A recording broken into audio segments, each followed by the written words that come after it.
Delimitation పై కేంద్ర ప్రభుత్వానికి వ్యతిరేకంగా డీఎంకే దూకుడు పెంచింది. దక్షిణాది రాష్ట్రాల నేతలతో చెన్నైలో జరిగిన సమావేశంలో 25 ఏళ్ల వరకు పునర్విభజన చేయకూడదని తీర్మానం చేశారు. అంబేద్కర్ జయంతి రోజున హైదరాబాద్ లో రెండో సమావేశం జరగనుంది.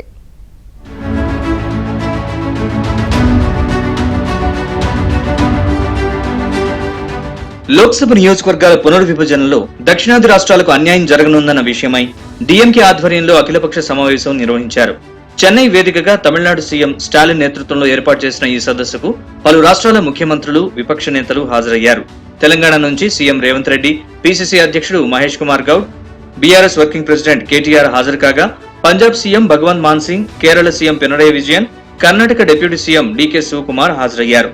జనాభా ప్రాతిపదికన డీలిమిటేషన్ జరిగితే ఉత్తరాది రాష్ట్రాల్లో నియోజకవర్గాల సంఖ్య గణనీయంగా పెరిగి దక్షిణాది రాష్ట్రాల్లో తగ్గే ప్రమాదం ఉందని సీఎం స్టాలిన్ అభిప్రాయం వ్యక్తం చేశారు. தொகுதி மறுசீரமைப்புக்கு எதிரானவர்கள் அல்ல, நியாயமான தொகுதி மறுசீரமைப்புக்கு ஆதரவானவர்கள் என்பதே இந்த பெயரை சொல்லும். ஒரு நாள் நாம் கூடி ஆலோசித்து தீர்மானம் நிறைவேற்றுவது மட்டுமே இந்த போராட்டம் முடிவடைந்துள்ளது. உரிமையை நிலைநாட்டிட தொடர் நடவடிக்கை மேற்கொள்ள வேண்டியது మిగ అవసరం. డీలిమిటేషన్ నిర్ణయాన్ని అడ్డుకోవాలని తెలంగాణ సీఎం రేవంత్ రెడ్డి పిలుపునిచ్చారు. ఆర్థిక అభివృద్ధి, జీడీపీ, ఉద్యోగ కల్పనలో దక్షిణాది ముందుందని గుర్తు చేశారు. దేశానికి పన్నుల రూపంలో తెలంగాణ నుంచి వెళ్లే ప్రతి రూపాయికి తిరిగి కేవలం 42 పైసలు మాత్రమే ఇస్తున్నారని ఆరోపించారు. బీహార్లో రూపాయి పన్ను కడితే 6 రూపాయలు వస్తోందని, యూపీకి రూపాయికి 2 రూపాయల 3 పైసలు వెనక్కిస్తున్నాయన్నారు. 1976లో లోక్సభ స్థానాలు పెంచకుండానే డీలిమిటేషన్ కార్యక్రమం చేపట్టారని, ప్రధాని మోదీ కూడా లోక్సభ స్థానాలు పెంచకుండా దీన్ని చేపట్టాలని సీఎం రేవంత్ రెడ్డి డిమాండ్ చేశారు. My first point, don't increase Lok Sabha seats. Do delimitation within states.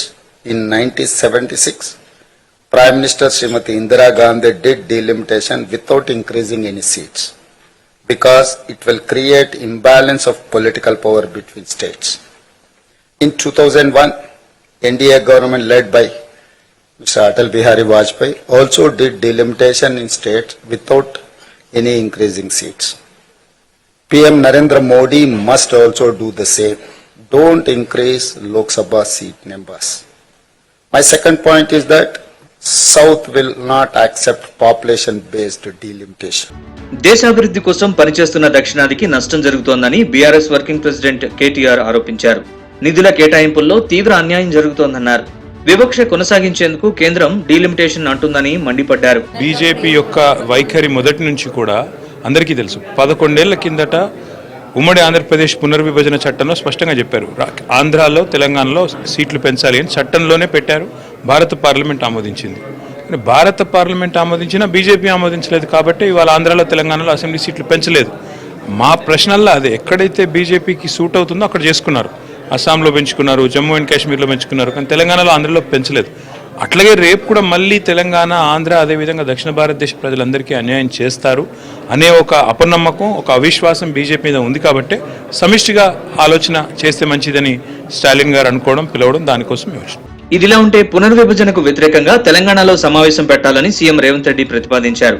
Revanth ప్రతిపాదనలకు Tamil Nadu CM Stalin అంగీకారం తెలిపారు. ఇక పార్టీ పెద్దలతో చర్చించి హైదరాబాద్ లో ఏర్పాటు చేయబోయే సమావేశానికి తెలంగాణలోని నేతలతో పాటు దేశవ్యాప్తంగా ఉన్న ప్రముఖుల్ని ఆహ్వానిస్తామని సీఎం రేవంత్ తెలిపారు. చూడాలి, గత పార్టీతో మాట్లాడాలి కదా, నేను ఒకరిని కాదు కదా, పార్టీలో అందరితో మాట్లాడి రాష్ట్రంలో ఉండే అందరినీ, దేశంలో సహకరించే వాళ్ళందరినీ కూడా పిలవాల్సి ఉంటే వాళ్ళని తప్పకుండా పిలిచి మళ్ళీ మీటింగ్ చేస్తాం. డీలిమిటేషన్ పై దక్షిణాది రాష్ట్రాల నేతల సమావేశంలో తీసుకున్న నిర్ణయాలను డీఎంకే ఎంపీ కనిమొళి తెలిపారు. 25 ఏళ్ల వరకు పునర్విభజన చేయకూడదని తీర్మానించడంతో పాటు అన్ని పార్టీల నేతలు జేఏసీగా ఏర్పడి పోరాటం చేస్తామన్నారు. తాము ఎవరికీ వ్యతిరేకం కాదని, హక్కుల కోసమే పోరాటం చేస్తున్నామన్నారు. డీలిమిటేషన్ కు వ్యతిరేకంగా దక్షిణాది రాష్ట్రాల అసెంబ్లీలో తీర్మానం చేసి కేంద్ర ప్రభుత్వానికి నివేదించాలని నిర్ణయించడంతో పాటు తదుపరి సమావేశం హైదరాబాద్ లో ఏర్పాటు చేయాలని సమావేశం నిర్ణయించిందని కనిమొళి స్పష్టం చేశారు. To undertake any delimitation exercise contrary to the principles mentioned above. The core committee of MPs shall submit a joint representation on the above lines to the Honorable Prime Minister of India during the ongoing parliamentary session. The political parties from different states represented in the meeting will initiate efforts to bring about appropriate legislative assembly resolutions in their respective states on the issue and communicate the same to the union government. Delimitation వల్ల దక్షిణాది ప్రజలకు తీవ్ర అన్యాయం జరుగుతుందని సమావేశంలో పాల్గొన్న నేతలు అభిప్రాయపడ్డారు.